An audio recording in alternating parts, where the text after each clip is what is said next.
प्रखर बुद्धि के, बहुभाषी, आधुनिक भारत के निर्माता, बंगाल के पुनर्जागरण के पिता आदि कई नामों से जाने जाने वाले उस नन्हे बालक को जब घर से पिताजी ने निकाल दिया, क्यों?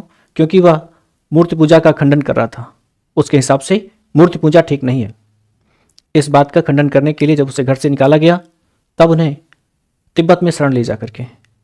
जी, आज हम राजा राम मोहन राय की बात करेंगे, क्योंकि राजा तो बाद में हुए।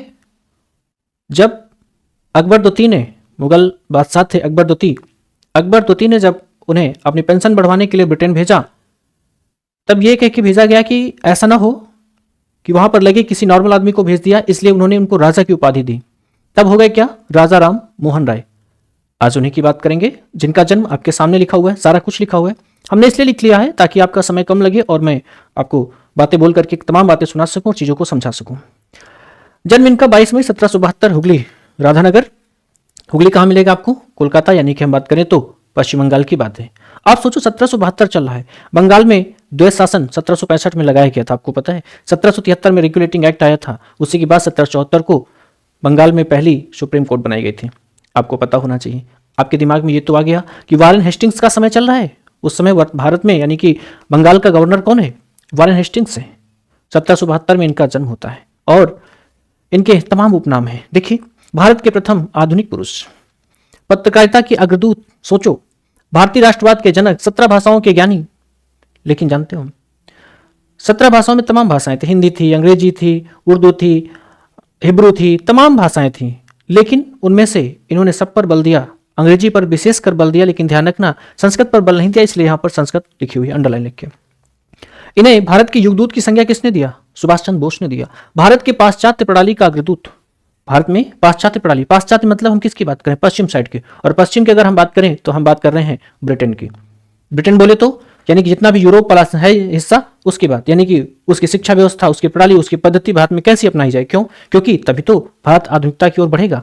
इसलिए तो इन्हें भारत का क्या बोला गया? आधुनिक भारत के जनक। भारतीय इतिहास के आकाश में चमकदार सितारा किसने कहा? टैगोर साहब ने किया, रविन्द्रनाथ टैगोर। ठीक है, कि भारतीय इतिहास में आकाश में चमकदार सितारा है, आधुनिक युग के निर्माता एवं पश्चिम बंगाल के पुनर्जागरण के जनक। आप हमें कमेंट करके बताइए कि सबसे पहले पुनर्जागरण कहां शुरू हुआ? यूरोप के किस देश में शुरू हुआ? वहां पर एक शहर है, उस शहर का नाम बताइए। आधुनिक हिस्ट्री मैंने आपको पढ़ाया था। राजा की उपाधि ने 1831 में अकबर द्वितीय द्वारा दी गई। अकबर द्वितीय वही है जो बहादुर शाह जफर के पिता हैं। बहादुर शाह जफर वही हैं जो अंतिम मुगल बादशाह थे, जिन्हें 1857 की लड़ाई में अंग्रेज कैनिंग कानपुर से निष्कासित करके, दिल्ली से, कानपुर से नहीं, दिल्ली से निष्कासित करके और उनको रंगून भेज दिया था। रंगून में वहीं पर इनकी कब्र बनी हुई है। और ये किसने बनवाया था? ये बनवाया था सुभाष चंद्र बोस जी ने। महत्वपूर्ण बातें हैं जो मैं आपको बोल के सुना रहा हूं, अच्छे से इनको आप कॉपी अपनी नोट डाउन कर लीजिएगा। राजा की उपाधि होगी, मैंने भी आपको समझाया। अंग्रेजी शिक्षा के समर्थक थे, परंतु प्राचीनता भूलना नहीं है। इनका कहने का मतलब यह था कि भारत में अंग्रेजी शिक्षा होनी चाहिए, लेकिन ध्यान रहे प्राचीनता को नहीं भूलना है, उसको संजो करके रखना। उसको संजो करके रखते हुए हमें अंग्रेजी शिक्षा के लिए बढ़ावा देना है। और एक क्वेश्चन आपका आता है कि अंग्रेजी शिक्षा के लिए बढ़ावा देने वाले इनमें से कौन है? तो 4 नाम लिखे होते हैं, उनमें हम राजा राम मोहन राय का नाम उचित समझेंगे। इन्होंने कहा कि प्राचीनता को नहीं भूलना है। अतीत, इसलिए इनको अतीत और वर्तमान के बीच का सेतु कहा जाता है। यानी कि अतीत मतलब बीता हुआ जो है, और जो वर्तमान में है उसको भूलना नहीं है, इसको अपनाना है। इनके बीच का सेतु कौन है? तो वो है राजा राम मोहन राय जी। शायद यहां तक बात आपको समझ में आ गई होगी। इन्होंने समर्थन किसका किया और किसका विरोध किया, इसके बारे में बात करें। सती प्रथा का इन्होंने विरोध किया।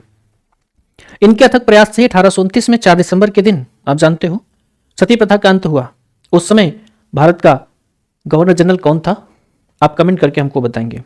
इनकी जो भाभी थी अलका मंजरी, उनको जो है सती कर दिया गया था। ये किसी काम से भारत से बाहर चले गए थे और उसके बाद इनके भाई का देहांत हो गया और इनकी जो भाभी थी अलका मंजरी, उनको सती किया गया। सती प्रथा क्या होती है कि जलती चिता में, पति की जलती चिता में पत्नी को बिठा दिया जाए, यही सती प्रथा है।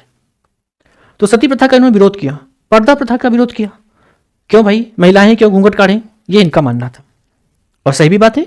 कन्या हत्या आज वर्तमान में जो देख रहे हो ना, ये कन्या हत्या आज हो रही है। अब तो खैर आदमी सजग हो गया है, इसी वजह से आप देखते हो कि महिलाओं की कमी है। तो कन्या हत्या पर उसका इन्होंने विरोध किया। विवाह एक करना है, बहुत विवाह नहीं करना है, इसका विरोध किया। कर्मकांड का विरोध किया। कर्मकांड का मतलब आप समझ रहे हो?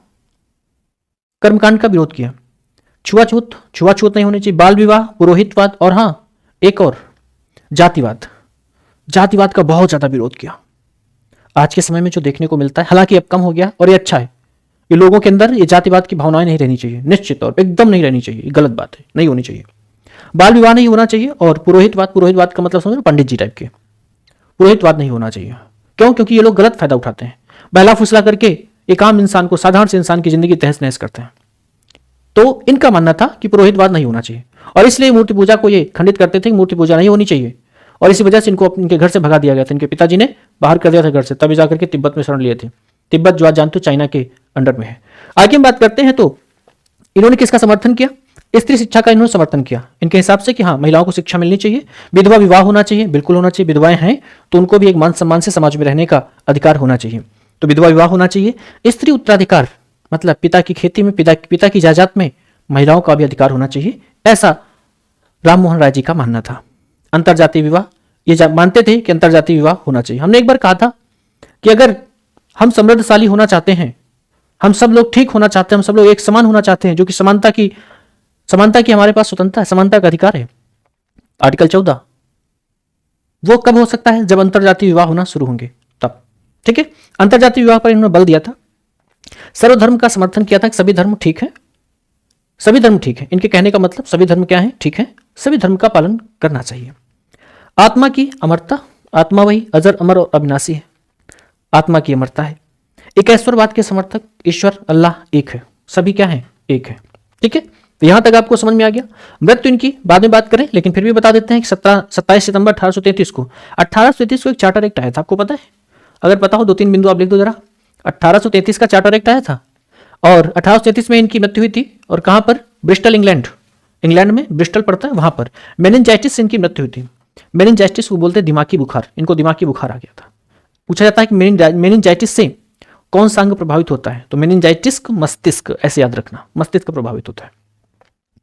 वहीं पर लगभग 2 मंजिल ऊंची उनकी प्रतिमा बनी हुई है ब्रिस्टल, इंग्लैंड में। जी हाँ, राजा राम मोहन राय की बात है। सोचो, जो व्यक्ति 17 भाषाएं जानता हो कितना समझदार होगा। पत्रिकाएं इनकी ब्राह्मणिकल, अंग्रेजी में इनकी पत्रिका थी ब्राह्मणिकल। संवाद कौमुदी तो बहुत महत्वपूर्ण थी, बांग्ला भाषा में थी, साप्ताहिक पत्रिका थी संवाद कौमुदी। ये आपके पेपर में खूब आते हैं। मैंने इस क्लास में आपके पेपर में जो चीजें आएंगी उनका विशेष ख्याल रखा हुआ है, इसलिए आपको एक सूक्ष्म परिचय इनका करा रहा हूं। आप इसको पढ़िएगा, निश्चित तौर पे इसके बाहर आपके सवाल नहीं बनेंगे, निश्चित तौर पे। ठीक है, संवाद कौमुदी बांग्ला भाषा में था। मिरातुल अखबार, ये बहुत महत्वपूर्ण है, पहला फारसी अखबार था मिरातुल अखबार, इनको ध्यान रखना। संस्था इन्होंने आत्मीय सभा बनाई थी, पहली संस्था थी इनकी आत्मीय सभा। आत्मीय सभा में ही वहां पर लोग बैठते थे, अलग अलग धर्म के लोग यहां पर बैठते थे और बैठ करके जिसको बोलते हैं मनगढ़ंत करना, मनगढ़ंत किया करते थे, आपस में डिस्कशन किया करते थे। ये आत्मीय सभा है। जितने भी इधर से काम, जितने भी इनकी समर्थन और जितने भी इनके विरोध थे, इन सब पर बात कहां होती थी? इसी आत्मीय सभा में बैठ करके बात होती थी। पहली संस्था थी इनकी हिंदू कॉलेज, कलकत्ता में बनाया, ये महत्वपूर्ण है, किसी पेपर में पूछा गया है। 1816 में बनारस में स्कूल की स्थापना किया और ध्यान रखना 1916 में बीएचयू की स्थापना होती है, इसके 100 साल बाद। वेदांत कॉलेज इन्होंने कलकत्ता में बनाया। ब्रह्म समाज बहुत महत्वपूर्ण है, ब्रह्म समाज की स्थापना 1828 में, 20 अगस्त की तारीख 1828 में राजा राम मोहन राय और द्वारकानाथ टैगोर, इन दोनों लोगों ने मिलकर के ब्रह्म समाज की स्थापना किया था। ब्रह्म समाज यानी कि एक ऐसी समाज होनी चाहिए जो लोगों के हितों के लिए काम करे, जिनके अंदर ये भावनाएं नहीं होनी चाहिए। कौन कौन सी? ये सभी, सती प्रथा, पर्दा प्रथा, कन्या हत्या, बहुविवाह, कर्मकांड, छुआछूत, जातिवाद, बाल विवाह, पुरोहितवाद, ये नहीं होनी चाहिए। जो इस चीज के समर्थक हो, भाई इतनी चीजें अगर वो बता रहे हैं, इनका समर्थन करने के लिए कोई संस्था तो होनी चाहिए ना, सर्व स्त्री शिक्षा होनी चाहिए, ये सब लोग बात कर रहे थे। विधवाओं का विवाह होना चाहिए, क्यों? क्योंकि अब विधवाएं सती क्यों हो भाई, क्यों सती हो? फिर स्त्रियों को उत्तराधिकार मिलना चाहिए, पिताजी की संपत्ति में स्त्रियों का भी, महिलाओं का भी अधिकार होना चाहिए, अंतरजातीय विवाह होना चाहिए, सर्वधर्म समर्थन होना चाहिए, आत्मा की अमरता, एकेश्वरवाद पर समर्थन, जिनकी बातें थी। वेदांत कॉलेज कलकत्ता में ब्रह्म समाज, मैंने बताया आपको 1828 में राजा राम मोहन राय और द्वारकानाथ टैगोर, इन दोनों लोगों ने मिलकर के बनाया था। हालांकि ब्रह्म समाज केवल इतना ही नहीं है, ब्रह्म समाज आगे चल करके और भी है, जिसमें हम केशव चंद्र सेन का नाम सुनेंगे, आगे हम बताएंगे ब्रह्म समाज के बारे में, दूसरा वीडियो जैसे मिलेगा आपको। बंगाल में नवजागरण राजा राम मोहन राय से शुरू होकर के कहां तक चला? रविन्द्रनाथ टैगोर तक चला, रविन्द्रनाथ ठाकुर, वही जनगण मन वाले, यहां तक चला। और ये था आपके पास एकदम सूक्ष्म परिचय, एकदम सूक्ष्म, इससे सूक्ष्म और क्या हो सकता है। इतनी सारी बातें मैंने इसलिए लिख ली ताकि आपका समय जो है वो बच सके। ठीक है, और इसको और भी डिटेल में पढ़ना है तो आप कमेंट करिए, मैं ज़रूर इसके बाद भी और डिटेल में इनको बनाऊंगा। ठीक है, ये थे राजा राम मोहन राय। इनकी बात को, इनका एकदम संक्षिप्त परिचय है और इनको पढ़ना तो कैसे बस की बात है कि नहीं, क्योंकि बहुत सारी बातें हैं। अभी तो एकदम संक्षिप्त परिचय था जिससे आप अपने परीक्षा में क्वेश्चन बना ले जाएं। ठीक है, इसके अलावा आपको किस उसमें वीडियो चाहिए, वैसे तो मैं ग्रेट पर्सनालिटीज़ के वीडियो कई बना रखा हूँ, आप उसको देखिए, कई क्लासेस हो चुकी हैं और इसकी भी क्लास उसी में ऐड हो जाएगी। इसके बाद फिर से हम किसी नए हमारे जो महान व्यक्तित्व हैं उनकी हम चर्चा करेंगे। ठीक है, शुक्रिया, आपका भविष्य उज्जवल हो। Thank you.